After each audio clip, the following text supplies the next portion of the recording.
Go on, Mr. Maps. What up? What it do, what it is. What it is, what it does. You're alive and kicking. I'm not right. It's not me or cancel the podcast. Christmas party. But it was you. We record on Tuesdays. We're now the whole week. I want to tell you they're not keen. I'm the whole week. No, not even that, bro. I'm a planner. You know, I'm a very organized individual. So, yeah. But how was the Christmas party? The work thing, but that was only on Friday. But it was dope. Did you guys do like a Secret Santa item or? Nope. Not at all. No Bro, Secret Santa? Get there. No, just free drinks and free food on the company's expense. Unlimited soaks. Yeah. Bro, you know that doesn't really mean much in SA, bro. In Dubai, where soaks are expensive, 200 rand per savannah, bro. Now, to free soaks in Dubai, you show up, bro. You change your plans. 200 yeah, gets you a 6-pack plus one. Or two. Bro, yeah, it's a mura. But anyway, welcome back, guys. It is another episode of 6 Foot Weights, your favorite hour with your favorite cheese boys. My name is Tabo. And my name is Senna. And we have a very, very exciting episode for you guys this week. We have a special guest. We will bring him into the fold in just a couple of minutes. This might be the last episode that we release. Depending on how things go. Spaces might be out on the podcast, who knows? But anyway, we'll save that for a little bit later. I guess we can move into housekeeping. On my side, really have no housekeeping besides subscribe to the YouTube channel. Mr. Moy. And nothing further from me. Last week I skipped IP Thursday because obviously we had the work function. No, we had the work function, so it meant that Thursday literally was our last working day essentially. So lots of things to finish up and get across. But the week before I did one on Rocky 4, Sylvester Stallone. I've actually never watched any of the movies. You've never watched a Rocky movie? Nah. It's just never piqued my interest. Yeah. Hey, sorry. Disappointed but not surprised. It's just never piqued my interest, fam. Yeah, but anyway, Stallone wrote all the Rockies. Co-wrote and he starred in all of them. What was interesting with Rocky 4, one of the other guys was an author in America. He wrote a script for Rocky 4 after Rocky 3, right? So he wanted to basically come and say, hey, no, look, guys, here's a proposal for the next Rocky. If you're to do it, I think this will be interesting. He had a meeting with Stallone and MGM, the company that was producing it. But unfortunately, they decided not to take on his idea. And to his shock, horror, and dismay, when Rocky 4 came out, it was his ideas. A script very, very similar to his. So he was then upset. He's like, how, but guys, you told me you're not going to go with my idea. I wrote the script. He took them to court. And yeah, man, guess what happened when they got to court? They're just like, no, bruh, you can't take someone's story, write your own story, and then come back and say that subsequent story is your story. It doesn't work like that. Yeah. Basically, Stallone owned all the characters, the plot lines, so everything that you wrote in your new story is not an original work. So, oh shit. Yeah, man, all that work for nothing. Lost out in court, lost money, effort, yonkinto gone. And Rocky 4 was the most successful Rocky, like it was the best one. Wow. I'm not be vexed, bro. Why are you vexed? That's mad, bro. Like, wait, so in retrospect, what should this guy have done? He shouldn't have written the story before going to Stallone. You go to Stallone first and say, look, I have an interesting story to write. Do I have your permission to go ahead and write it? and then maybe you can get into an agreement, and then from there they can commission you to create the work. You can't just usugele out of your own sort of volition write the story, put all the work, and then put it in front of Stallone and say, hey, look, I've written this, it's my copyright, but listen, I would do you mind just paying me? That puts you on the back foot a lot. But ethically, that's ethically, yeah, ethically, that's the right thing to do, right? Legally leaves you vulnerable, which is exactly what happened, right? So he wrote the thing. Stallone could decide to pick it up or not pick it up, because they don't have an agreement with this guy beforehand. There's nothing that binds them. He has no sense. No, but of what I'm saying is, obligation ethically speaking, Stallone should have hit up the guy like, "Yo, we're gonna use a lot of your ideas, so I want to credit you on the work," because he did provide the basis for the movie, for the story. But yeah. What if Stallone turns around and says, "Actually, listen, guys, for me, I'm the one who came up with this." Yeah, but that's not ethical of him. That's what I'm saying. I'm just talking purely from an ethical point. I get it from a legal point of view. Obviously, he won, so he's in the right. But from an ethics point of view, just kind of like I feel like the writer did deserve some form of credit. Yeah, but then, so that's what I'm saying. How do you then disprove what Stallone says in terms of, "Oh, I'm the one who came up with the story"? So ethically speaking, he'd be in the wrong if he actually didn't write the story and turned out that he was lying. But if he then comes out and says, "No, well, it's my original work. I also came up with this. We just happened to stumble on the same idea." Yeah, then it's tricky. I guess law is just depressing, especially your IP stuff, bro. So many people have been fleeced over. I don't even know what you've been doing this for like a year and a half now. So yeah, quite sad, Mr. Moyo. How you make us feel. Anyway, moving forward, I think we can go ahead and introduce our guest. This man is also a lawyer, expert in IP as well, if I'm not mistaken. Am I right, Mr. Moore? Yeah. Okay, no, all correct. right. Okay, yeah, expert in IP, expert in talking trash. What other superlatives would you like to add, Mr. Moy? No. That's accurate. Expert in talking a whole lot of shit on the internet and otherwise. But yes, expert in IP, law, data, privacy, all the weird shit, music. You can throw it in there. Yeah, go on. Okay. All right, fantastic. And without further ado, welcoming to the podcast, may well be the very last episode. There we go. Hey, I know this English is tough, guys. Mr. Hanani Hlomani. Skipani baba. Okay, Zanbel.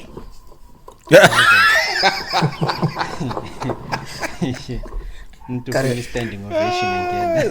This guy. No, kulama effects, kulama post edit effects uzakufakela sivi. That's right. What's happening, guys? So What's catching you? So now my reputation is either I'm a lawyer or I'm talking crap. That's pretty much it. I mean, again, you have this episode to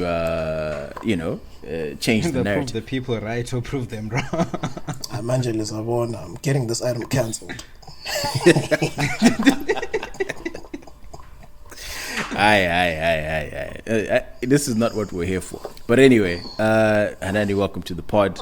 Very, very excited to have you. This should be an interesting one, to say the least. We'll probably, I think, let's even dive into the first topic, which caused a whole lot of discussion. When the videos it went viral, I think today. Really, that's when I saw it yesterday. Actually, it went viral yesterday.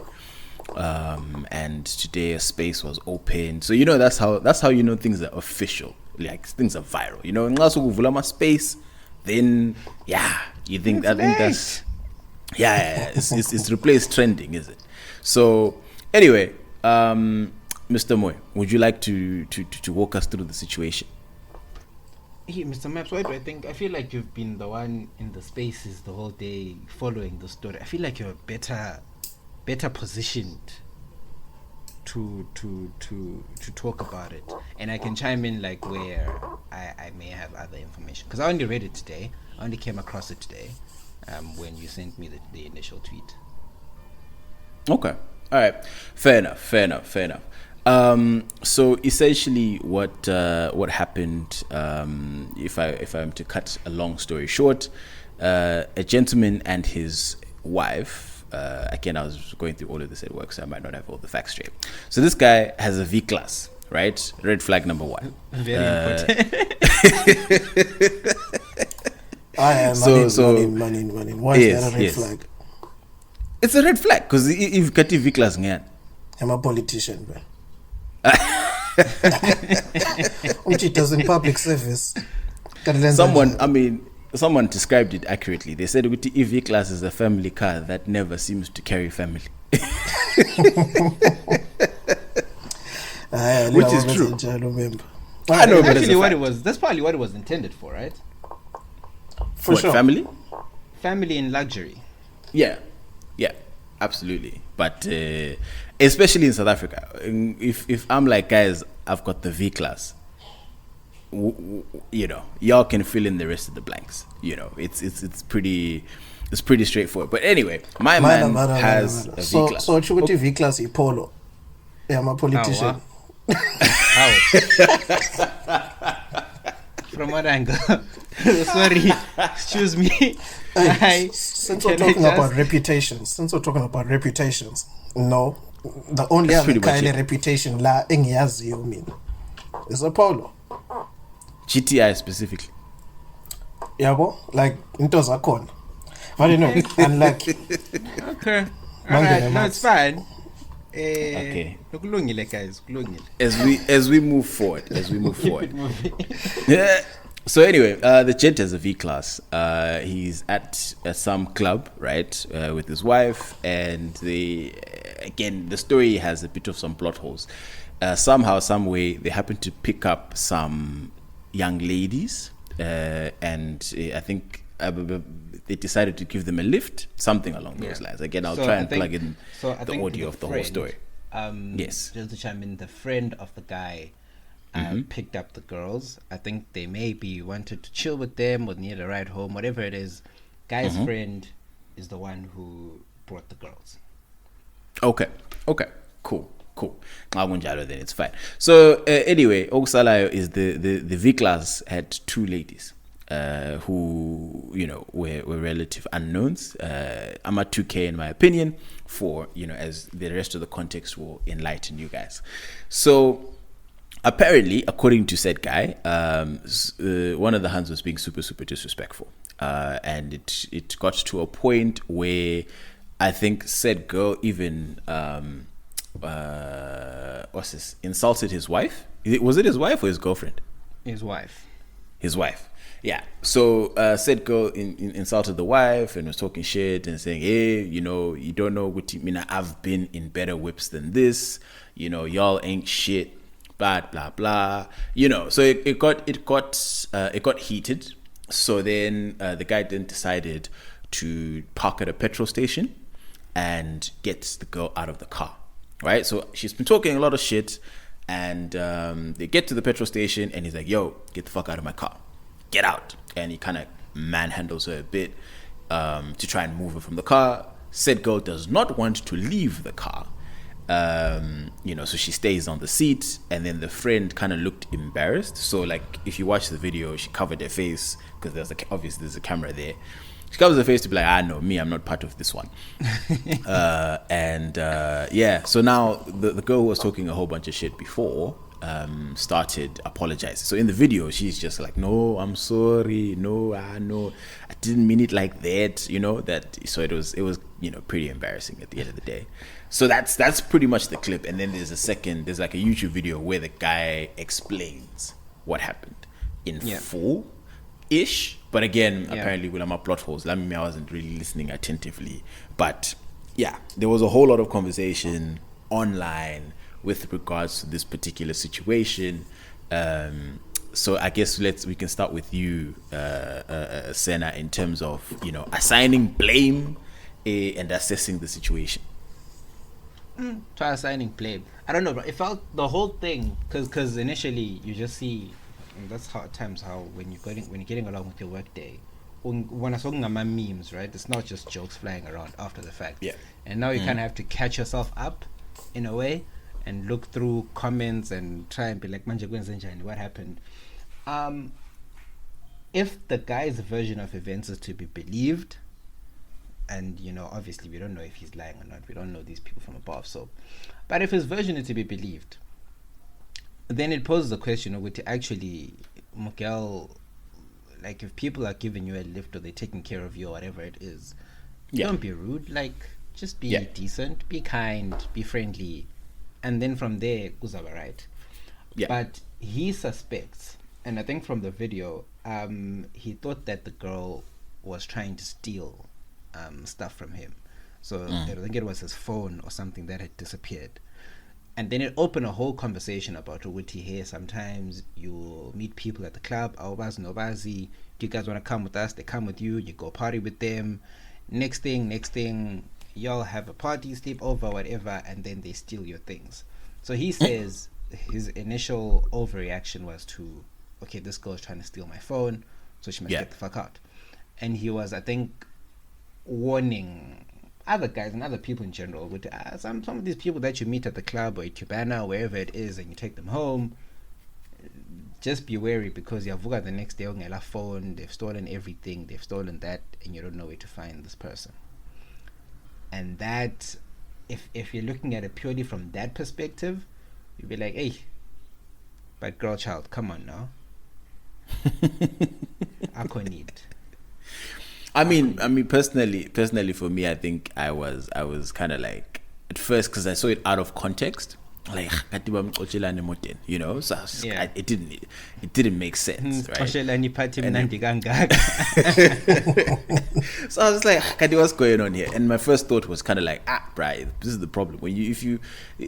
I respect, to be honest, and I'm also at the same time afraid of anyone who has the liver to go out without any money. You know what I mean? Like without any plan B. Isn't there a shuba? Hey, I can just get in an Uber and go home. You know what I mean? Like there's people who come out and literally, the plan is to hustle your way through the night, figure out a plan, And I'm just like, bro, like what happens if it's a slow night, or if like nothing happens, Yeah. And then what's your plan? So I was shook by that. But then also, when he added that bit of context with she was being hella rude, right? So you don't have Imali Akon, you're being hella rude, and then keep him when the guy's like, alright, I'm fed up with your shit, get out. You're not like, no, I don't want to get out of the car. Like, but one who's in the wrong, First things first, where are you going with strangers? That is one, yes.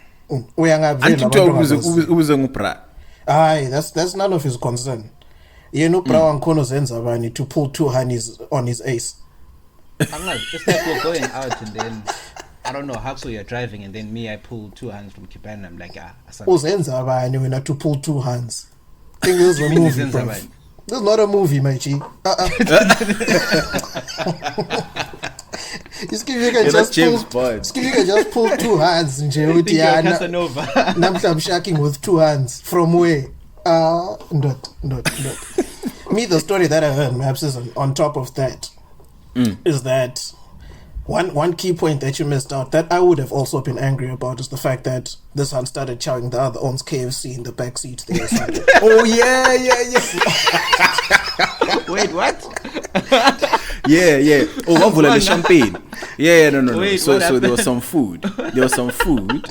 And then I don't know if there was the two of them, but at least this one, the rude one, started chowing the food, of which it's now triggered me because I feel like I have a memory when someone chowed food that they were not meant to chow. Do you have a story to share also? I might have a story to share. But he also mentioned they had like champas in the car, and she like popped it over, like, but it champagne come fast, right? His wife.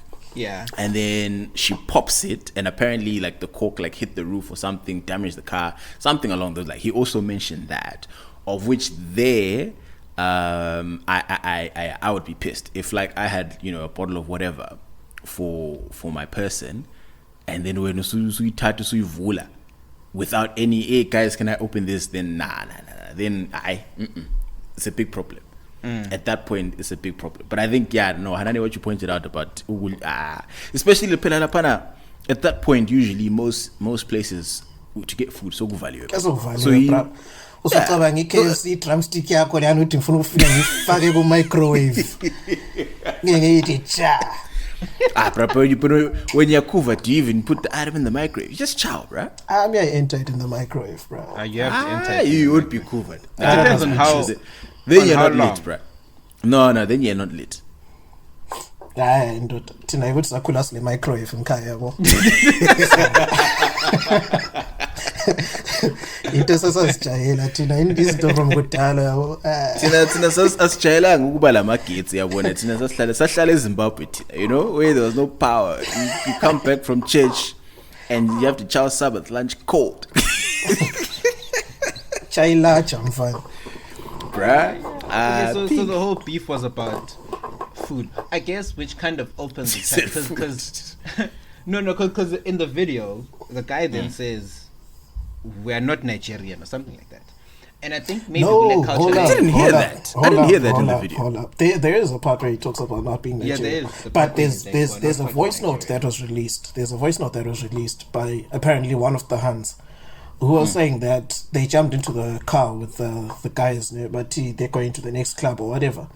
And then one of the dudes was like, so when they noticed that they're like driving for a while, the chicks are like, hey, guys, where are we going? And then the other chap is like, yeah, we're going to the Val. So I don't know how far the Val is from wherever they were. And the other hands were like, hey, bro, the Val is far. Oh, shit, Us ones are not. I think they're leaving Santon. Yeah, they're like, we're not going to the Val unless you ones are paying us. You check what I mean? So apparently that's the other side of the story to say now, because the other Oaks were fronting to pay, the Huns were like, okay, take us back to where you took us. And then the owner was like, Jack, I'm leaving you right here. Pumanine Motenyam kind of vibes. You check. So KFC in No, I'm just saying, me personally, if those hands had charged my KFC, Lambengs are zoned. So I'm just saying. But the other chat really is that these owns didn't want to pay for the Huns to go to the Val and whatever, and also they don't want to take them back to where they picked them up from. Yeah. So you scheme that other YouTube video, the guy is pretty much covering his ass, because like the when he's on live with whatever, if some other person explaining his side, he doesn't talk about this part. There's always two sides to a story, Machi. There is. You know what I mean? And when he mentions the phone and the champagne and the KFC, he's obviously saying, hey, these hands did this, they did that. Maybe he also did something, because the Val from Santon, I think they were leaving Santon, I think it's about a 2-hour drive. From Santon to Omde City, we're gonna drive 2 hours. You'd also just be like, but also jumping in the car, bruh. It's not clear what this young. That's my point also with it. One, listen, when I velu tatabantu basapi ebusuku. And then he says, then he says, yes, I would be with Zimbabwe inkonzo kabanje inkonzo abafazi abayi2 lingamajita ayi2 linemoteni. This owner was just making up his story. This one. Time. No. I mean, wait, but you know what? Me, I saw that Adam, and he looked genuine, bro. Yeah, me, I believed that. Like, it's like, let me, I bought the story. And his wife was there in the background agreeing, and I'm like, exactly. Let's add this one, and this, and this. And then also the fact that also the Pela, they were dealing with Ama 2K. Pela Ama 2K. Let me tell you something about people, huh? Having been to court a few times, just to sit in Jolalele. People will lie through their teeth, my G. Bruh. With no emotion, with no flickering, no stuttering. Like,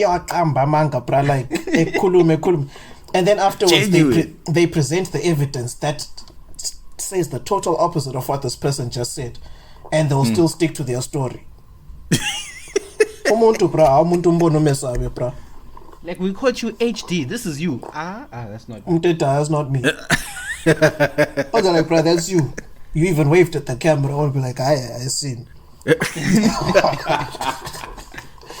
Nah, that's actually mad. But I mean, again, so part of the bigger conversation with this whole thing, obviously, is a big trend now, especially on Twitter, which is spaces, right? Things happen, for whatever reason. People are just opening spaces for a whole bunch of stuff, right? And obviously this issue, there was the space that I jumped on today, right? Because like Vincent was talking about it, and I was like, what do you? So I jumped on Twitter and I see, okay, cool. So there's a space of like 2,000 people, bro. And I was like, yeah, it was invested in this item. So I probably caught it in like maybe 30-40 minutes after it had opened. And it was there was a whole lot of stuff going on, and then obviously it became guys versus girls in terms of people coming and talking about obviously GBV and all this other stuff, and then also again the sad thing is that there were a lot of guys who had seen the guy's side of the story and obviously the video, who were like, yeah, this is the problem with women, they try to trap us and what really, they were defending the guy, like the way that you think they spoke is exactly how they spoke. And then obviously you had women who came there and be like, the whole GBV, South Africa's not safe, wadi, he shouldn't have manhandled her, that was wrong, so it just became men versus women the whole time, which then brings me to my bigger question in terms of like spaces in general. Are they doing us a disservice at the end of the day when you allow people to have this tool, or is it a good thing for people to be able to talk it out? Bro, people just like to hear themselves speak. Let me tell you something, like from my experience, especially in academia, right? I do quite a bunch of conferences and stuff. This thing is supposed to be an hour long, and this person can make their point in 10 minutes or less. But because they just like the idea of their voice or being on a platform where people are listening to them, they just want to speak and keep on speaking, which is what I feel like Spaces has turned to, where a lot of the things that happen on Spaces are not even necessary. Like the other week, there was, a discussion on something to do with the flu virus that's going around.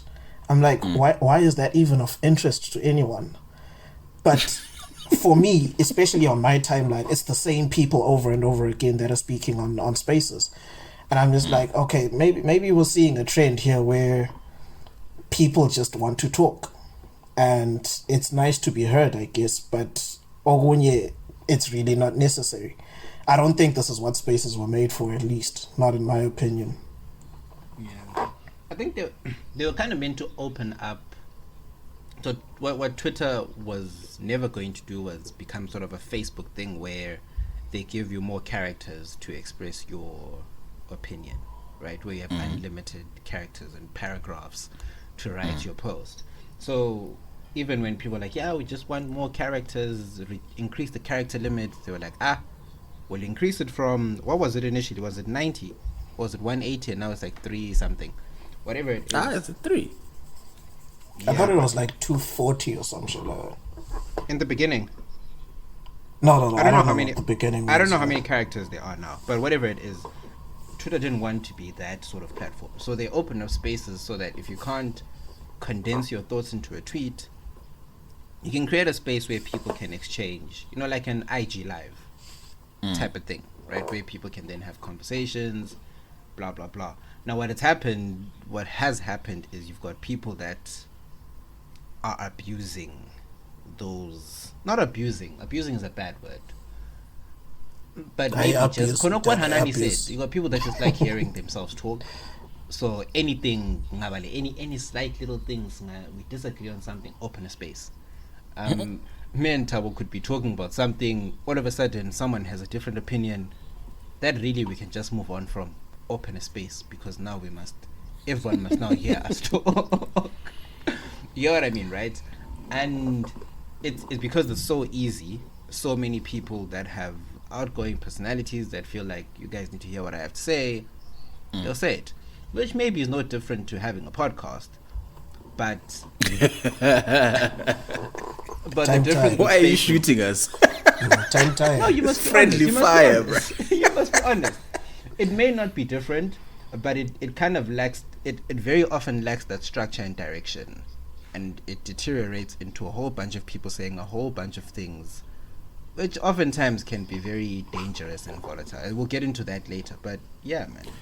I That's my don't 2 cents. think. I mean, I think your podcast reference is a bit off in the sense that I hope so. What I've seen from the difference between having a podcast and opening a Twitter space is obviously there is a lack of control on spaces, right? We control what we want to talk about, how we want to talk about it, and we can edit it. And again, at the end of the day, we put out there what we want to put out there, right? 100%. There's no like, shit, kanti, loku kungenenje. You know what I mean? Like, there's none of that in podcasting unless you're negligent. And in spaces, the dangerous thing about them is the fact that, like today, right? On a space with 2,000 people on there, some people came on there and perpetuated, misogyny and very stupid opinions, right? So like literally a guy came on, the problem is that women cause gender-based violence. Literally said that. Like the problem is with this thing is that you women cause gender-based violence. Literally said that. And I was like, oh, bruh, like proper during the people said that shit. And then another man comes on and he's like, right, the problem is that women there's the lack of morality in South Africa. We're getting it from America. We're too influenced by America. And, and another problem is that, and then this is I laughed because this is how he prefaced it. He said, personally, I have 2 little sisters, that I have to look out for. And what I've seen from women is that there's a lack of role models. It's just Mihlali. No, they came for the brother. Like, no, they came for they when he invoked, when he's obviously the lack of role models line, they weren't having it. And then obviously says Mihlali, and then obviously a bunch of 2Ks came on there, and their argument was predictable as well. Hey, don't say anything about Mihlali. She makes way more money than you. And I was just like, so it literally, spaces can devolve into that where. Yeah. When you will start it as a simple thing, right? Let's talk about life or whatever it is, right? And then a bunch of people join, and then you allow a bunch of people to speak, and they can take that control away from you, Senna, in terms of, now we're talking about this, and then you allow the wrong person. You open a space, and let's say for IP Thursday or some shit, and now there's 5,000 people on your space, and someone comes in and says some offside shit. Yeah. You can't control what someone is going to. All you see is a Twitter user who requests, "Can I speak?" You're like, okay, sure, speak. And then it's like you've given a microphone to someone who maybe didn't have that microphone before, and it could cause chaos. Yeah, and that's where my issue is with spaces. I always say this with Twitter in general. Well, the good thing about spaces is when you're communicating with people, say maybe it's us 3. We open a space and we, amongst other people that we know, it's great, right? We can have the best conversations, catch up, all these things. But my issue with Twitter in general is that oftentimes we engage with random people we don't know. Yeah. And I always compare it to saying, you're walking on the street, right? Randomly. Are you randomly going to start getting into a debate with people that you overhear having a conversation? Like me and Joe are talking in the middle of town about gender-based violence and whatever other issues me and Joe are talking. And then Hanani is walking past, Agasaz no sazi, and then he now enters in and he's like, no, but you're wrong. Like we don't know each other like that. And we're now fighting. And I feel like spaces have become that sort of thing, or have perpetuated that sort of practice. And it's unfortunate because in his kati, good points get lost in all the noise and the fighting and the disruption. Yeah, bro. Like the thing is, let's not take away the good that spaces do, right? Because sometimes, you know, there are actual pertinent questions that need to be answered, and you know, certain dialogues have to be had. But a lot of the times, it's just, yeah, people are now just turning it into anything and everything, and dude, like every other day, I'm seeing things about tribalism, things about racism, and it's the same chat over and over again. And I don't know if it's doing any good, because if we're still having to talk about the same thing 10 times in a week, is there actually any progress? Do you think the purpose of some of these spaces are to provide solutions or to give a voice to the oppressors? Because I think a lot of the time what ends up happening is the oppressors end up having a platform to justify why they think the way they think. Yeah, so the other thing is, you know, we're trying to be progressive as a progressive society, to say everybody has a voice and everybody's opinion deserves to be heard, right? And a lot of the time... Which is not true. Not everybody deserves to be heard. You know, well, my opinion is everybody deserves to be heard, but some people not in a public space. 100%. Because, yeah, like certain people are very impressionable, and I don't know who said this, but some very famous person a long time ago, source, trust me, says that, you know, if you want to influence a person's actions, change their beliefs. And if you can influence something that a person believes, right, they would do anything for you. Think about ninjas who go to war, and, you know, military guys. Yeah. I'm pretty sure those guys are just there because of, I don't know, propaganda and a change in the belief system. Exactly. You know, and if you hear something, you know, a lot and enough times, you might just end up believing it, and there's a breaking point where belief turns into belief in action. And yeah, sometimes, you know, it's a dangerous situation where you allow certain people to voice their opinions on public spaces, especially to impressionable people, like a lot of people on Twitter, for instance. Yeah, like a lot of ons believe stuff that they can't even explain, bro. Like, let's just talk about the vaccine. You know, you ask this guy, go vaccinate, and he says no. My Nicki Minaj's brother's testicle swelled up, and I'm like, bro, you actually believe that, and somebody actually does believe that, you know. So what's common sense to you and I is not common sense to somebody else, you know. So common sense isn't common. You know what I mean? So, hey, go Raf, like, I also need to be careful about these spaces now, because, hey, time, I must choose. But you mentioned one thing, which was, you know, I think my issue when it comes to not just spaces, I think even Twitter in general, or social media in general, on certain conversations, my biggest issue is, I don't mind you opening a space or having a dialogue about, you know, gender-based violence, or, you know, tribalism, and this is all the isms, right? Or whatever we deem to be, you know, society's issues.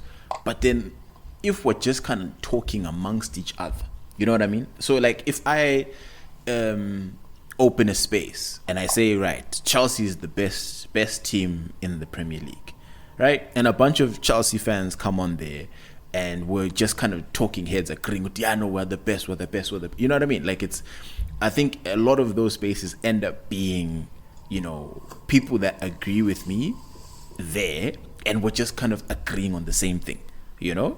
Whereas I think when you want to have that positive change, I think the good thing about having people who have an opposite mindset is because you can have that conversation.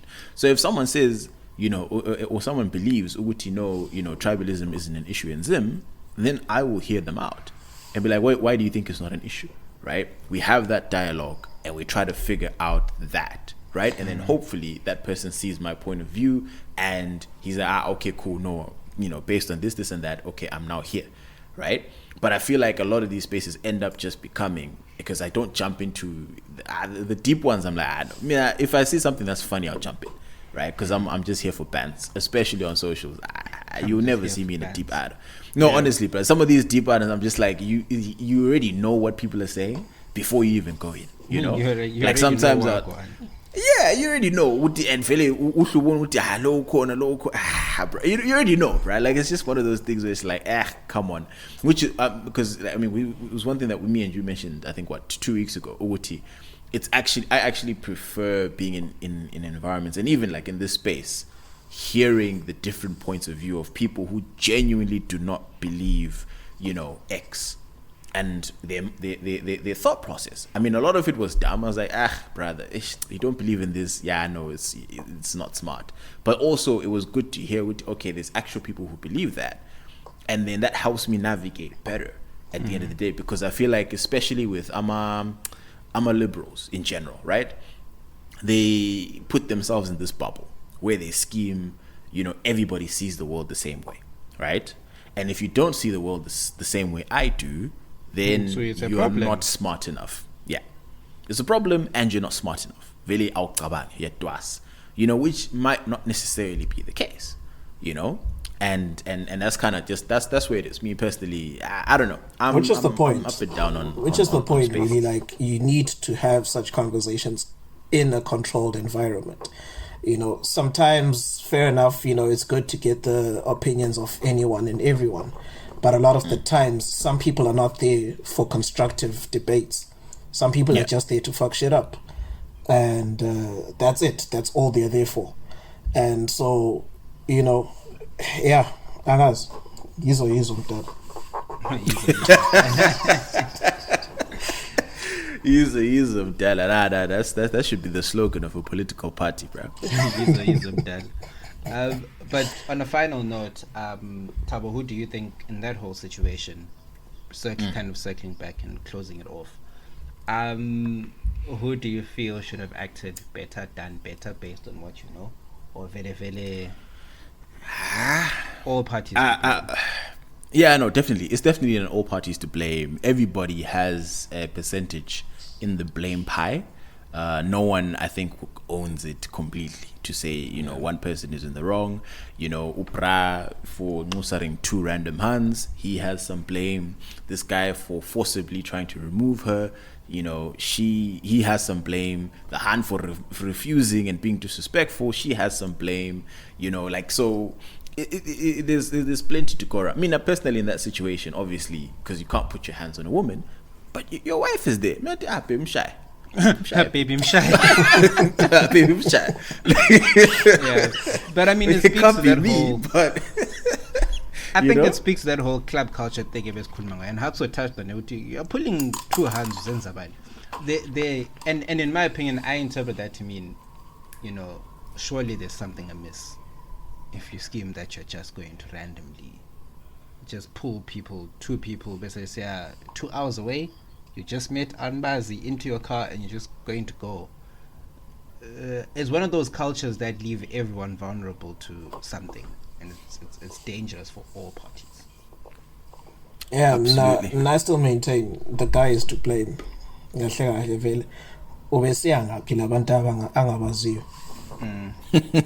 Just leave that thing alone.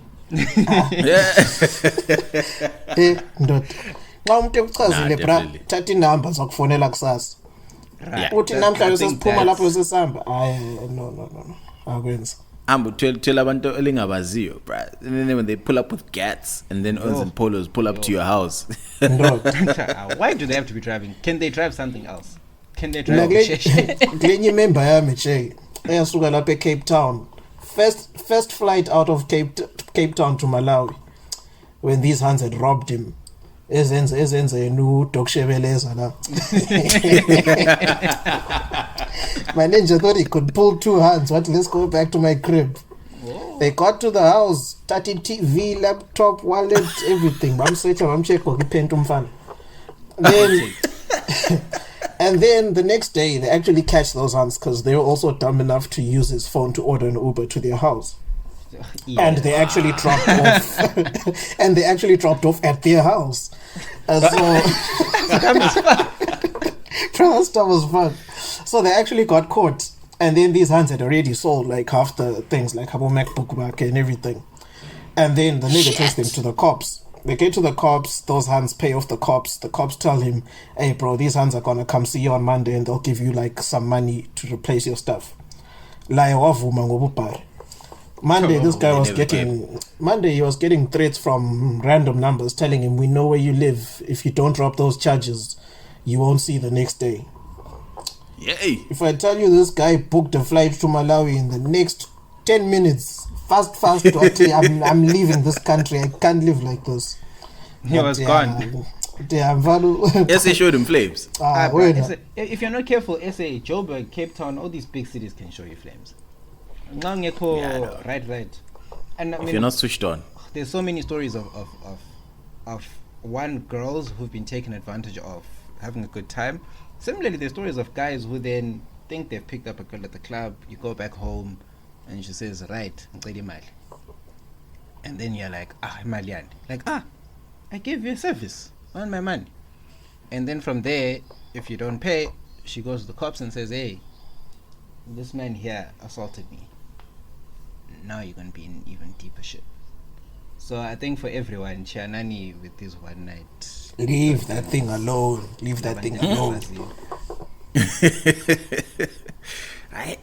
Anyway, gents, moving on to the next situation, because I feel like if we do that Zimadam, it's like we already talked about spaces and the issues there.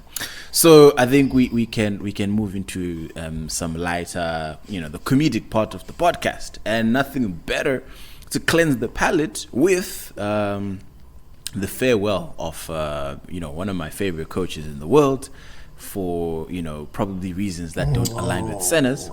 Ole Gunnar Solskjaer, unfortunately shown the door at Old Trafford. Manchester United, for those who do not know, and I'm happy to retell that tale, were humiliated, and I repeat, humiliated by Watford. If you play FIFA, a 2.5-star team, maybe 3-star team, who were made to look like the Invincibles. Watford Chapungu as a English. Just put it that way. Quite literally. I mean, again, if you are a betting man and you put money on Watford, you won a lot of money. A lot of money. Watford won the game 4-1. I think it was 2-0 by halftime, if I'm not mistaken. And, again, it's been 3 years of mediocrity, in my opinion. But I just wanted to give, firstly, Mr. Moyo, an opportunity to continue being an apologist for the state of mediocrity of his club. Or, Mr. Moyo, have you seen the light? You know what? My chat has always been the same, and it hasn't changed. And I feel like, unfortunately, Twitter's created an environment where it's either you're here or you're there. You can't look at things holistically in any way.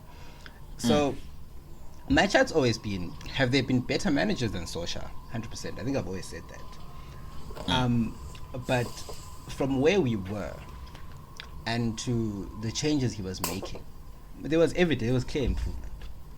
And you hoped Oguti he would go the next step. And that's why I said, I think at the beginning of the season, I was like, no, you know what? You can't sack him because no one's ever been sacked for finishing second. He's done okay.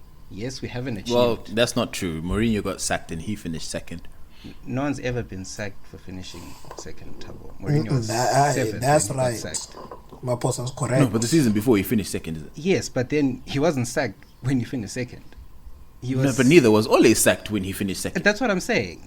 Oguti no one's been sacked for finishing second. Moyo. Ungabongena ngeheart mdala. Faka umoya pants. Bro. No one's been sacked unless you can tell me. Mourinho finished 6th and he was 6th when he was sacked. Ole was 7th and he was sacked. Lampard was 8th and he was sacked. Rodgers, when Liverpool sacked him, I think he was 6th or 7th, 6th, and then he was sacked. So when Ole was 2nd, you were like, okay, you've taken us from 6th when you took over from Mourinho. You've gotten us to 3rd in your first full season. You've taken us to 2nd, and we hope you kick on. It hasn't happened. That's why he's ultimately lost the job. But you can't say he didn't improve in those years. He did. Two things can be true at the same time. He cannot be an elite manager, and he could have improved the team. Is he the guy to take it forward? Maybe not. But those things. I have one question, Mr. Moy. Yeah. You say improved the team, but yet the manager that he, is preceding has the better results. So what exactly did he improve? What's the better result? Mourinho was the 7th win percentage when he left and us. the trophies. But he was 7th when he left us. No, it was a bad season. Exactly. But he got sacked mid-season, right? So we don't know how it would have ended. No, but if you look at it this way, we also hope Mourinho would do well. Like, you're making it seem like we hate Jose. Dude, when Mourinho won the Europa League... yours in retrospect. When Mourinho won the Europa League, we're like, yes, let's kick on. Mm-hmm. We finished second, we're like, yes, let's kick on. And then he left us 7th with a team that was disjointed. The players didn't like each other. There wasn't anything happening. The same thing that happened in Chelsea, right? Exact same formula. Team was in the slump, and then we're like, you know what? Akusase Benzi, you can chuck. The problem is one. Yeah. The problem with Man U is this. You are still giving Fergie too much say in the team. 100%. One thing I've liked about Liverpool is that once you leave the club, even if you're clubless and you were the star of the team, you're not coming back. And whoever coached us before, Vele, don't even talk to us. You have no say in anything. You guys tried that with Kenny, and I think United should have learned from the Kenny experiment. Exactly. That shit doesn't work. Because so Ferguson wins it. Fergie has He still got a strong say. He gave Solskjaer Ronaldo. I'm pretty sure Solskjaer didn't need Ronaldo for anything in that team. Yeah, he wasn't looking for him. Even when they signed him, I was just like, this actually derails Solskjaer's project. Because you texted me, you're like, Messi still your goal. I'm like, bro, Messi still your goal. This chap, bro, like, the point was, Solskjaer was kind of building an attack of young players, right? Or Sancho, Rashford, Greenwood, what. Nanku Ferguson will be a 36-year-old player who pays Now he has to play Ronaldo, right? Even if Ronaldo is really out of form, Ronaldo, one, he's very moody, tantrums, but also he's Ronaldo. You can't bench him. But Ronaldo is the same guy who's been saving all his ass. That's what I'm saying. Look, it's not about that's individual brilliance. That wasn't a team effort, and that's the problem, right? United have been able to at least improve, although Njobe improve because they're whack anyway. But that small improvement has been happening because the team has been going forward as a team. But there was improvement, House. You yes, I agree with you. I agree with you. There was improvement, but the improvement happened as a unit. True. But 100%. Now, when you break that unit, the team is not able to go forward, right? So now everybody, remember what that guy from Juventus was saying, who was it? Was it Chiellini? That when Ronaldo got to Juventus, everybody kind of looked at him as the answer for everything. And everybody kind of rested on their laurels because they were like, yeah, but it's not Ronaldo. You know? And United might have fallen victim to the same thing. Or because Ronaldo has not grown with the current squad, he's used to doing things his own way and the squad is used to doing things another way. And but if your back and your spine can't communicate, I'll agree with Thabo in the sense that I don't think he's the problem. I think the expectations of this season, I think, kind of came apart. Because when you think about it, at the beginning of last season, no one expected Ole to win the league, right? And then you finish second, and then we're all like, right, let's take the next step. Right. But even Senna, that number 2 is very very misleading, right? One, because you're closer to Chelsea and Liverpool than you were to Manchester City. It just so happened that y'all finished second. Because Liverpool decided to fumble in Jan, right? Arsenal was busy struggling with Frank, and then we invested all of our time in Champions League. So really, you were just the best of the worst. But you were still better than them. Like, all the stuff doesn't matter because at the end of the day, it was the same league. You were the same Context circumstances. Matters. It was the same circumstances. I mean, he had the same no fans, had the same tricky fixtures, same. If injuries. you finish second this season, that means a whole lot more, because this season you actually have a decent West Ham team, a decent Liverpool team, and a decent Chelsea team. Every season has different circumstances, right? Every season has different things happening, right? So Mapos. Now let me tell you something. This guy doesn't even believe what he's saying himself. When was the last time, man? When was the last time you put on your Man United jersey? Don't worry, I'll wait. No, Chef, I haven't been wearing it to games. I haven't been wearing it to games. No. But look at it this way. Every season, I can't say the season Liverpool won the league, they were unlucky because City didn't hit 100 points. No, they won the league because they were good. And I can't say the season Leicester won the league, they won it because it was a bad league. No, they won it because they were the best of the rest. So I'm just saying. And the teams underperformed as well. But they had to be good. They had the same circumstances. Yes, they had to be good. They had to be good. I agree with you, right? Mm-hmm. But the problem is that you're omitting very, very important context. Liverpool last season literally lost how many games in Jan? Like 4 straight. Like there was a whole month and a half where Liverpool were literally non-factors in the league. Right, and Chelsea that happened. Also trying to find their feet, but like it's football. No. It's football, like, bro. It's the way the game. United played the same teams. Chelsea played the same teams, and I'm just saying, Guti, when we came into this season, the expectations were high. Right now, the players had to change their way of playing. Right, so now you have to go on the front foot. You can't do this counter-attacking, sit back and hit them with Rashford and Martial and Greenwood, because now you have Ronaldo as well, right? So you can't afford to play in that same sit back and hit them on the break. And we changed the way of playing, and then we got exposed defensively, because now there's an expectation. Question: let's go front foot. Did you agree with the board giving him renewing his contract? No, I agree with them not sacking him, but not renewing the contract. So just effectively letting the contract expire last year. It's effectively because it wasn't expiring last year; it was expiring this season. So he still had a year. And I was always like, no, give him the year. He's finished second. It's not what we want, but fine. No, it's not a bad thing. Fine, but let's. So what were the expectations for this season? Let me ask that. The expectation of the season was to try and win the league. And was that a realistic expectation based on what you saw last year? Forget about it. It was to try and win the league. But obviously, if he ran close, he wasn't going to be sacked for it. The problem is, you didn't walk into this season believing y'all had a chance. Are you telling me after the first 2-3 games you didn't think, and then Ronaldo came in, you didn't think, no, actually there could be something. Not based on what I saw last year, I knew you guys would not even sniff the league. I knew it.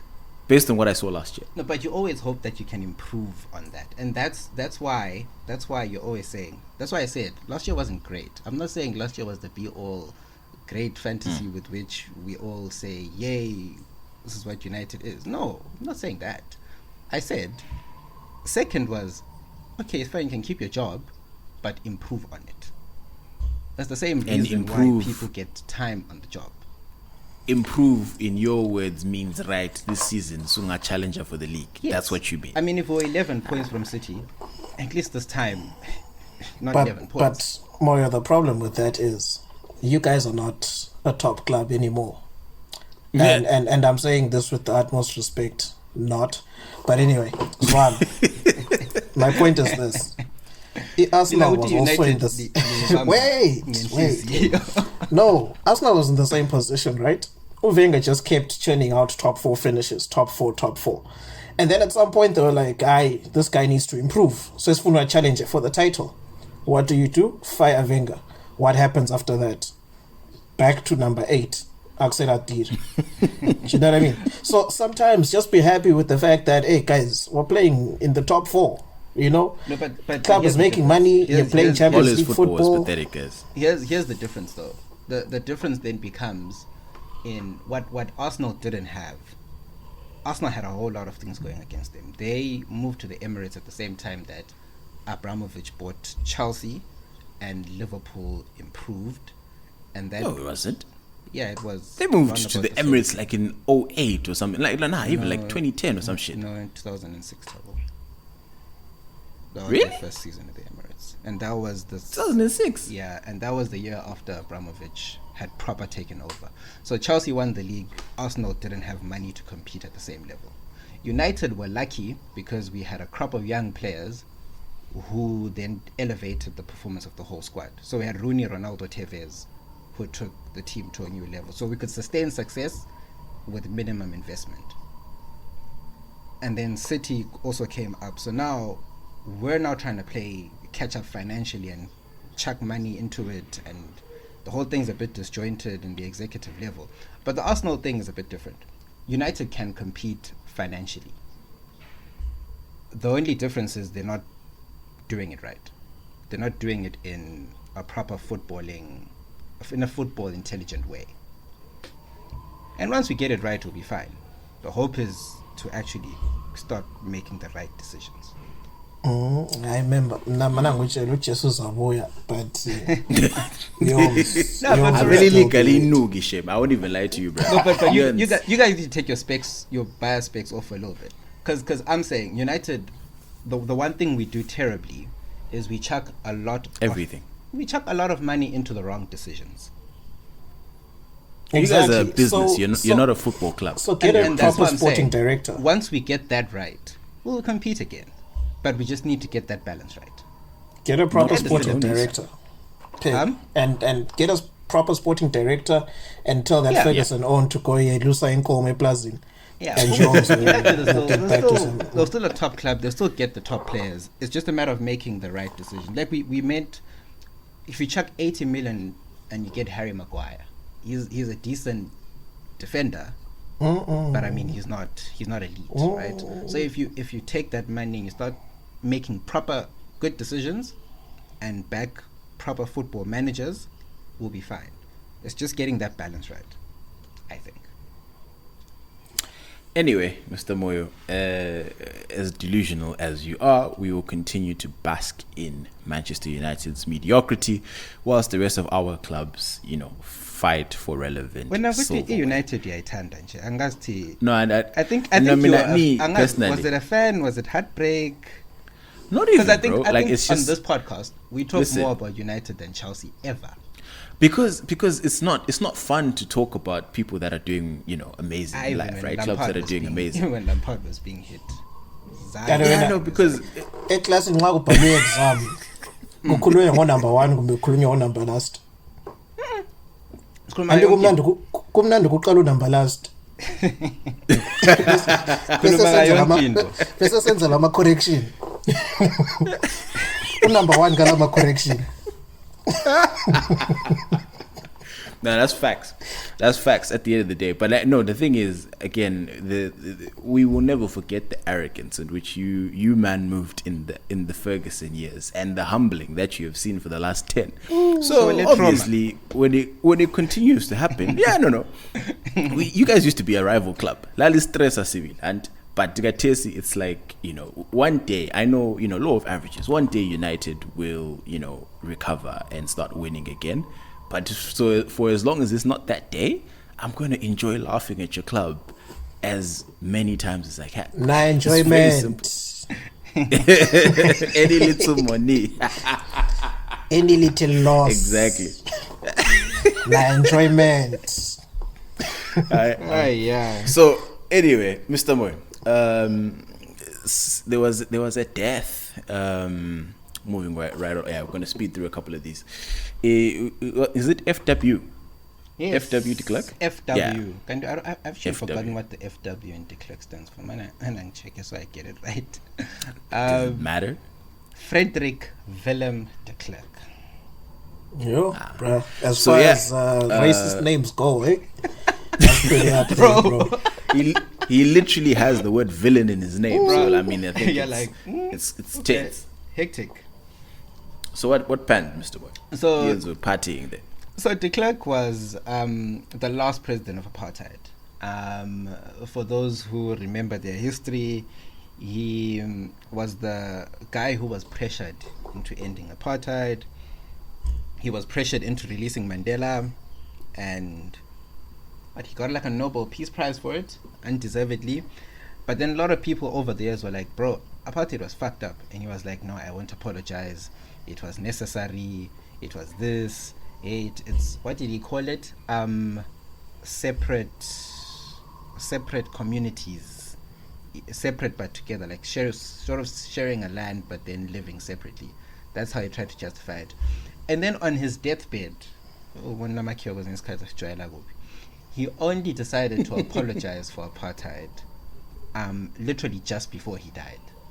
Like, I'm not sure how if you saw the video, but on the video, that's when he decided to be like, I apologize for apartheid. And then it was released after he died. So he passed away at the age of 80. I've forgotten how old he was. 80 something. But then black people started celebrating. Obviously the memes were flying, people had them ready, and then we were told by Amakio, you know, you can't celebrate the death of someone. And I was just like, guys, just let the jokes fly. I was having a good time. Like, Twitter was funny that day. Like, that was the funniest Twitter's been since Mugabe died. Yeah. I literally forgot. When Mugabe spoofed, that was a gas. That was another time in history, bro. Yo. Yeah, but yeah, Haxo, did you see the jokes? I did, bro. I did. Hey, I'm a bit apprehensive about, you know, laughing at. Yeah, is that appropriate? Answer that question. People's deaths. I don't have it in me, to be honest, guys. Like, I was happy when Bob died. FW for me really is it didn't touch me in any case. Like it really affected my life in any way. But like I'm just not a person to celebrate a person's death or to laugh about it, at least publicly. I think I can just be like, yo, yeah, but like, you know, I'm not gonna go on Twitter and be posting memes and laughing about it. I don't have it in me. I think I literally only publicly laughed at one meme, one video of this guy who was dancing in front of a combi, and they were like, when they ask why this is late or whatever, like, that's the only thing I laughed at. But like, yeah, man, look, the memes were hilarious, I won't even lie, but I couldn't laugh at them. I couldn't. I don't know about you, chaps, though.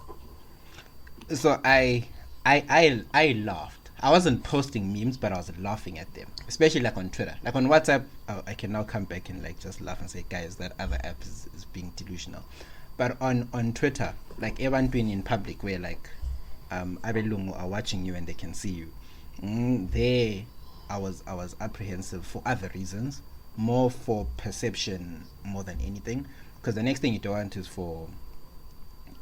I always thinking, if I tweet this, my next employer like Kangele Utini. Right? Yeah, They're looking definitely. at this and saying, oh, okay, so this one, you don't like the clerk, ne? And then, you know. So in that respect, I found a lot of them funny. I won't lie. In terms of the actual laughing when someone dies,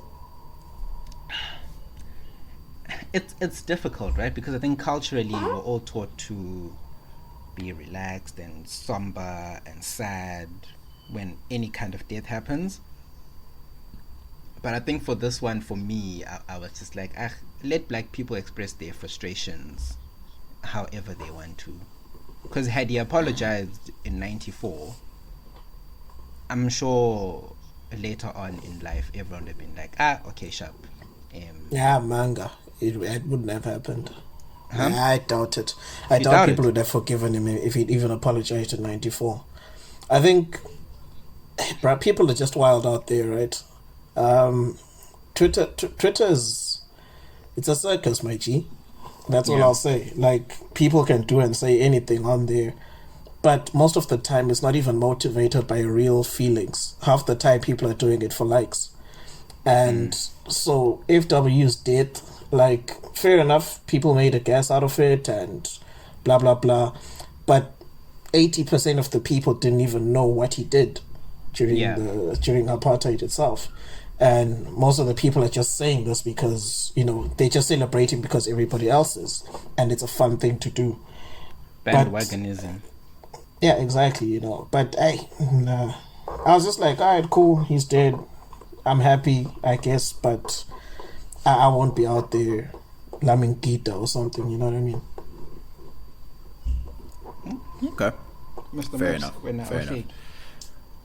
The problem is that on that particular day, I think I was working, so like I didn't get time to really couldn't let the jokes fly. Yeah, no, I couldn't. But I mean, yeah, I think it's also because it's different for I'd say for South Africans, it probably hit the same. It hit us when Bob, spoofed. That's when no, like no matter what you were doing, you had time to sort of just be like, yeah, with this one, there was a slight level of disconnect. Obviously, you understand the history, and you're kind of like happy, but then also, again, it's not like, I think it slaps harder if he's still in power and then, Shai Immortal or something like that, you know what I mean? Then it's different. I think that slaps a little harder. But then when it's like they had the full opportunity to do whatever they wanted to do, right? Him or Bob in this situation, and oppress people fully, retire, and then post-retirement you die. I feel like, it's not, it's kind of, I think you make an important point, Maps. Probably that's why also I didn't celebrate, why I wasn't happy about it, is the fact that these chaps were allowed to die without being held accountable for anything, and death is easy. It's not that I've gone and come back, but I feel like reporting live. I'd rather let you suffer, bro. Like, suffer while you're on this earth. Suffer what other people suffered now. But if you're just going to be allowed to retire, spend the rest of your days with Labazulu, with man. Thai massage, lapa, then and you kick the bucket, and that's it. Aye, man. Yeah. Surely something could have been done. I'm sure. Yeah, because he was hospitalized like a few months before and he was struggling and it seemed like he was going, and then he came back. I'm sure there he saw the gates of hell, because it makes no sense why on the last minute he just decided he wants to release videos saying I'm sorry when he had 27 years to do the shit. You want to tell me maybe as a PR manager, isn't it? The protagonist exits the stage with a bang. Akupomba ukuthi usefile kumele ushaya ama-theatrics ukuthi hey guys entsha phansi lizosala libamba lana elikubambayo. I'm sure when he went to hospital lapana that time he saw hell opening and all his crimes flashed before his eyes. But yay guys, what I just saw, vuli camera lapho, I want to tape an apology. Time. I wouldn't put it past him. Yeah. Anyway, gents, let me see here. What's next here? Oh yeah, you guys saw the video of the proposal that was done at in front of Adele. Oh yeah, I saw that shit. How did you see it? Yeah, Chanan. I look at it. Yeah, I checked it. Okay. Yeah, no, because I was what I wanted to find out from you, gents, was, again, it was cool for those from who didn't see it, Mr. Maps. A viewer. Okay, so for those who didn't see it, it was an Adele concert, I'm assuming, or somewhere where Adele was performing, and this just before she started singing, Adele told the crowd, shh, she doesn't know what's going on, blah blah blah blah blah, keep quiet. They turned off the lights. The guy came, he proposed to his hand, she said yes, and then Adele popped up and said, oh la la, made some jokes. They sat down in front of her, front row, and she sang a song dedicated to them. That's pretty much what happened. Yeah. But again, I think from a Utabo was watching this type of point of view, it was dope, right? But I feel like from the Hans point of view, it's kind of like I feel like she didn't get her moment, If you get what I mean, like, because I mean, again, speaking from a point an of experience, experienced proposal. yeah, tines was, you know, been there. No, so like, again, I feel like you have the moment, right? You get on one knee, you propose. Oh my God, baby, I want to spend the rest of my life with you. You know, you got your speech. She says yes. You know, you get the kiss, and then it's like there's that moment where if it's private, then it's like, oh my God, I'm so excited. Calls the best friend or calls the mom. You know what I mean? Like she has the moment to let her feelings out, right? But then in this particular case, Adele's a figure, right? And Oksalayo is Adele's bigger than the proposal. Because we don't know who those niggas are, right? Yeah. So genuinely, we don't care. Even now, I don't right? know their It was names. nice. Yeah, even now, I don't know. But guess who we remember? Adele, right? And I feel like that moment kind of really took away from the lady that just became a fiance. You know, that's why I was like, you know what? As a viewer, great TV. But like for her, I don't know, because like at what point does she, you know, all her friends and like have the moment to herself to like stare at the ring and, you know, all this stuff that happens naturally and excitement. But now they're watching Adele sing, and then it's like, you know, I don't know. I mean, personally, if I was proposed to, I wouldn't have, and I'd be excited for my hand, is it? I don't have the patience to sit and watch Adele sing at that point. You know what I mean? Yeah, I get you, but I think, look, my opinion was it. I don't think it took away from their moment. I think it enhanced their moment. What I think it does for the girl, and you know, I don't know how so if you intend on proposing to anyone in the future, but what I think it does is it proposal enza kuphela iproposal dissertation.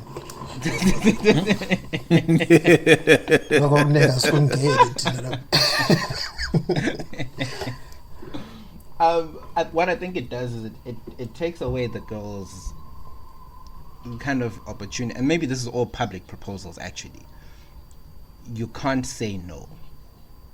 You cannot say no. Like under any circumstances can you say no. Like imagine you say no and Adele's there ready to sing. Like you can't. Yeah. She was never gonna refuse, bro. But I guess that's the thing. I doubt that. I doubt that home is actually maps to, like before you proposed. Isn't you and your hand searched about it? This is the logical next step. Yeah. So I doubt it would be a surprise in the sense that Ngi wanted to propose. Maybe it's a surprise of the day and occasion. Yeah. But not. I think under normal circumstances, women are not shocked that he proposed. So because it's normally, again, uchomi is a pussy. It's a simple pussy. You know what I mean? Like it's like, yo, I'm waiting on you to do this. So every time you go out to dinner or you go on a trip, it's like so you're waiting. She's on ring alert every single time. You know, you bend over to tie your shoelaces. It's now. You know what I mean? Like, you know, she's ever ready for the item. So I don't know. I think I don't know any real stories where a hand said no. You know, apart from just seeing on Twitter or a video of someone getting rejected. But I don't know anyone who actually, you know, proposed and the hand was like, check. I know. Like, I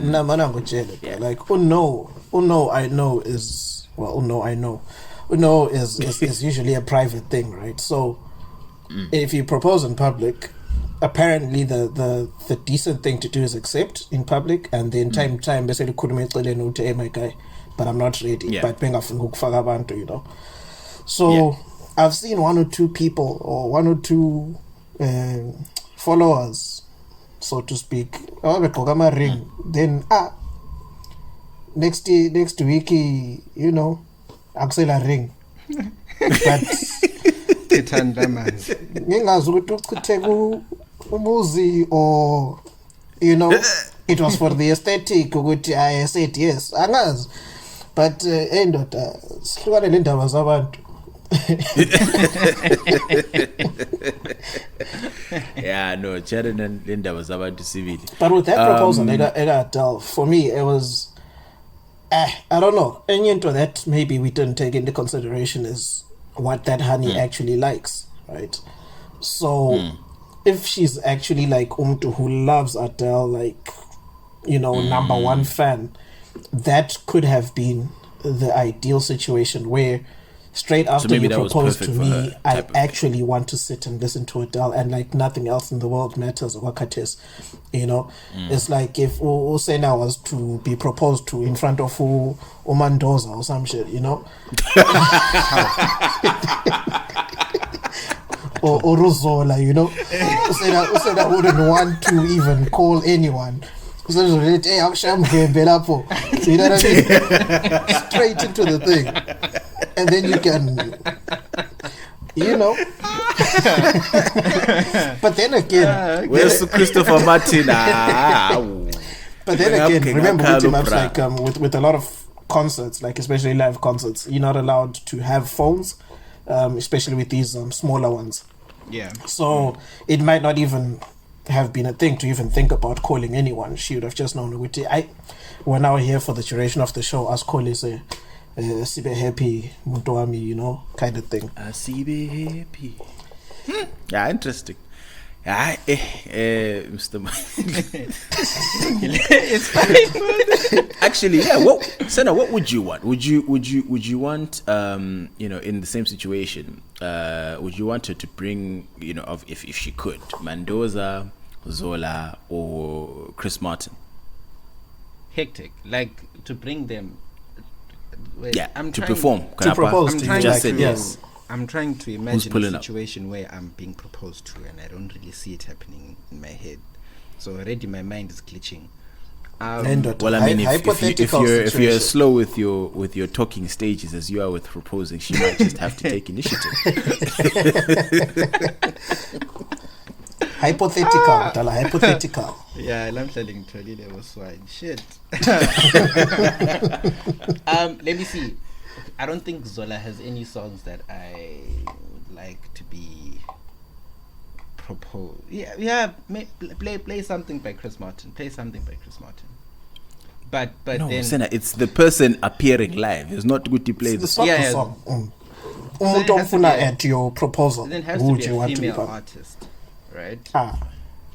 Wow, you're actually so picky. Yeah, I am. I'm not surprised. I'm not surprised. It'll have to be a female artist who is singing a song which translates to what that person is saying to me. Yes, like that. I hate Disney princesses when I should. No, I don't see at all. I was shocked that when I mentioned a 6-month talking stage, Hanani was the one who was like, "Hey, 6 months is too long." I was like, guys, Njani. 6 months within 2 months touches a move yeah, let's make or you know Senna wants to predate, which is that's what kills me, bro. Like it's even with developers, when they develop an app, you have a beta and then you put it out there and you keep, you know, publishing updates to sort out bugs. When you want to sort out all the bugs and then publish an app, what time are you going to arrive? There's no difference even if you predate, honestly speaking, because if you're going to catch feelings, whether you're dating or not, you've caught the feelings. So exactly. Dating is just a title, CBD, you know? It's like being a umahopo.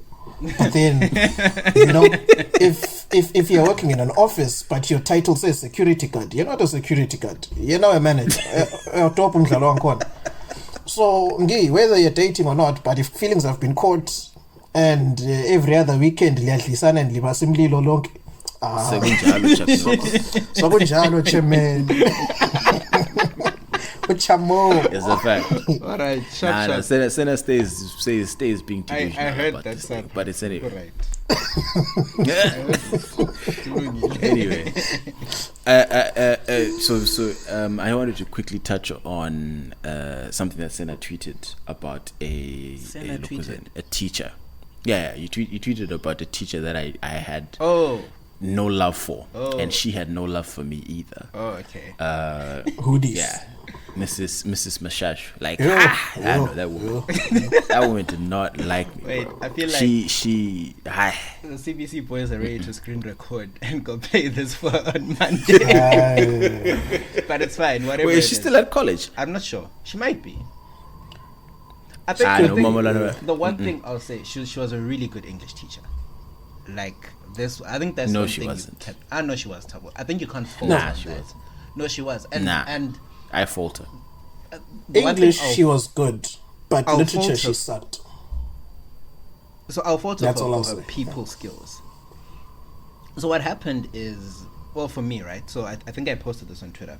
So I had for English O level, and then I did WOW, right? So it was one of the subjects where I did WOW. Bruh, And- what do you mean she was a great teacher when that quiz was busy chopping half the class, bruh? Like, that's No, but English, pronunciation isn't everything. She could teach WOW.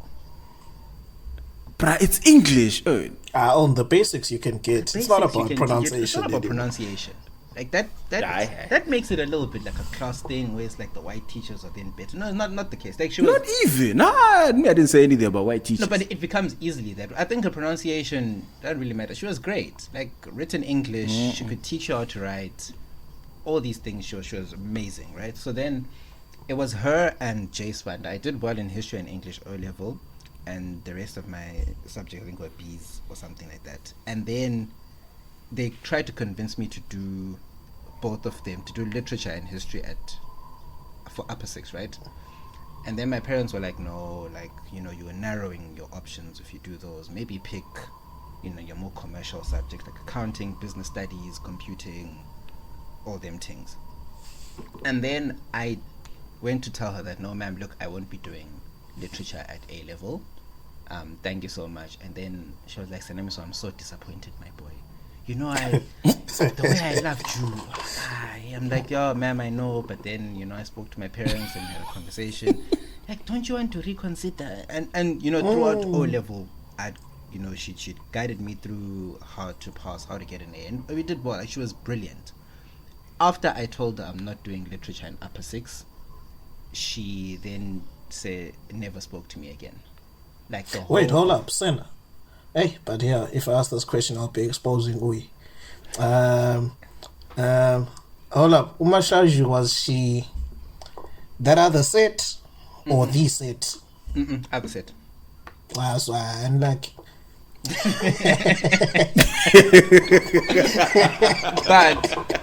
but I think for me, I think it was me and Mandevu. I think it was me and Dan.